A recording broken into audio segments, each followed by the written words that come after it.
Oh, say, can you see? Monday Night Football, the latest flashpoint in the debate over the national anthem. Tonight, players from the Dallas Cowboys and the Arizona Cardinals linking arms during the anthem. But it was this scene just before the song started. The entire Cowboys team, including owner Jerry Jones, boos can be heard, a supporter of President Trump's, taking a knee. Wouldn't you love to see one of these NFL owners, when somebody disrespects our flag, to say, get that son of a off the field right now, out? It's just the latest reaction in the league-wide response to the president's controversial word. He's fired. He's fired! I know for a fact that I'm no son of a... And we are a unified front. You know, there ain't no dividing us. You know what I'm saying? I guess we're all son of a... The president's comments come as America is locked in an escalating nuclear crisis with North Korea, as protesters swarm Capitol Hill to speak out against the GOP's latest, seemingly doomed attempt to repeal and replace Obamacare, and as we approach tomorrow's special election in Alabama, where the president was stumping for incumbent Luther Strange on Friday night when he criticized NFL players who protest during the national anthem. Total disrespect of our heritage. That's a total disrespect of everything that we stand for, okay? Everything that we stand for. While many fans agree with the president, A lot of these players today are young, naive, and stupid. You should stand for the national anthem. You're disrespecting the team, your country, everything else on national TV. I think it's a sad day for our country. It's a sad day for the National Football League. Oh, say, can you see? Trump's tough words set off demonstrations across the league. More than 200 players kneeling in protest in game after game. I got a daughter. She's gonna have to live in this world. You know what I'm saying? And I'm gonna do whatever I gotta do to make sure, you know, she can look at her dad and be like, hey, you did something, you tried to make a change. You feel me? At the end of the day, it's about doing the right thing. And as a whole and as a team, we came together and felt like it was the right thing. Their teammates, coaches, and some owners standing in solidarity. We back them 100%. They're our family, they're my brothers. The outrage coming at the president from both sides, from frequent critics. You cannot fire someone for exercising their constitutional rights. It's illegal. And even from a former NFL coach who campaigned for Trump. I'm pissed off, I'll be honest with you. Calling our players, you know, SOBs and all that kind of stuff, that's not the men that I know. Many view Trump's harsh language about the actions of athletes in a league whose players are predominantly black in stark contrast to his comments about the demonstrators in Charlottesville. Jews will not replace us! But you also had people that were very fine people on both sides. The president making no apologies about his comments then or now. This has nothing to do with race or anything else. This has to do with respect for our country and respect for our flag. Does the president believe that there are very fine people who kneeled yesterday watching those games, or are they all SOBs?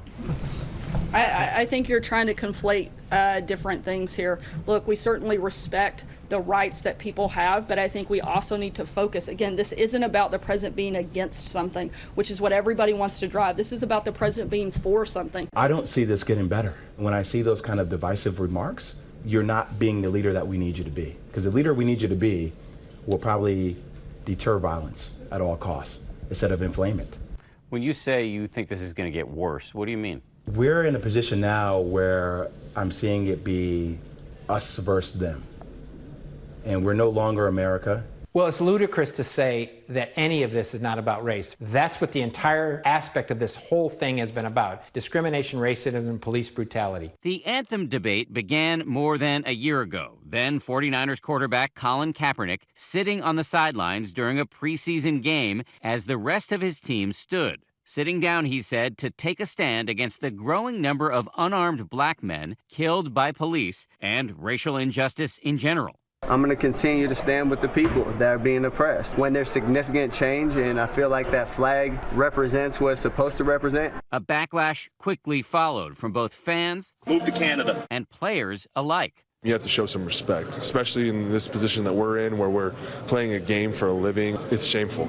What started as Kaepernick's decision to sit during the anthem quickly evolved into the still controversial kneel with a raised fist. Seattle Seahawk Michael Bennett is one of the players who joined the protest and faced harsh criticism for doing so. For those who would say your stance is un-American not to stand up during the national anthem, you say?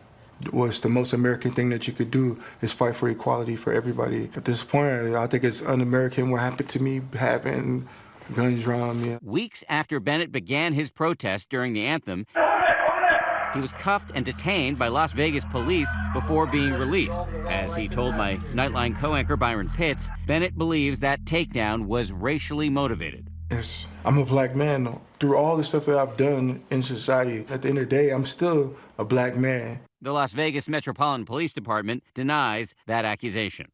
I see no evidence that race played any role in this incident.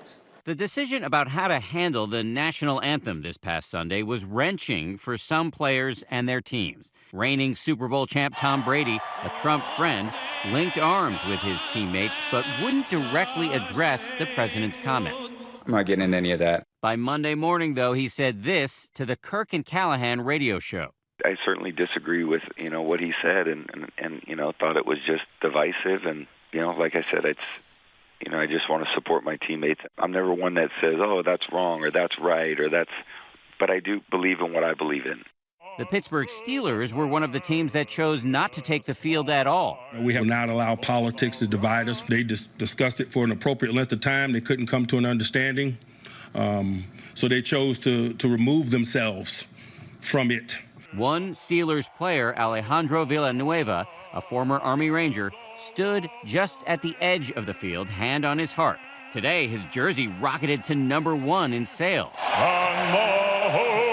But today, Villanueva said he regretted his choice to stand without his team. That is the very embarrassing part on my end and what transpires, because when everybody sees an image of me standing by myself, everybody thinks that the team and the Steelers are not behind me, and that's absolutely wrong.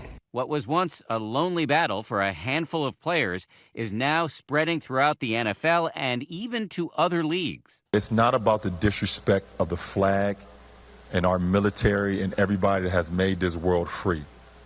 It is about equality and people having the option and the freedom to speak upon things that they feel that's not unjust.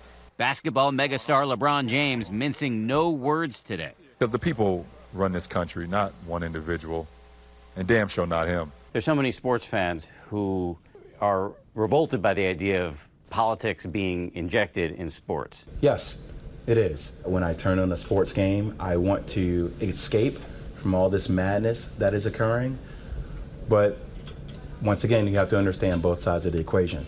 You're talking about regular human beings as well who play these sports. They have a major platform. And at the same time, we almost scold athletes for not saying how they truly feel. American name! This debate, yet again, revealing a nation divided. Much of it fueled by a man who made the following promise to our Barbara Walters. I think the thing that will surprise people, I'll be a unifier. I think I'll bring people together. And that includes blacks and whites and everything. I think people will come together. Hi everyone, George Stephanopoulos here. Thanks for checking out the ABC News YouTube channel. If you'd like to get more videos, show highlights, and watch live event coverage, click on the right over here to subscribe to our channel, and don't forget to download the ABC News app for breaking news alerts. Thanks for watching.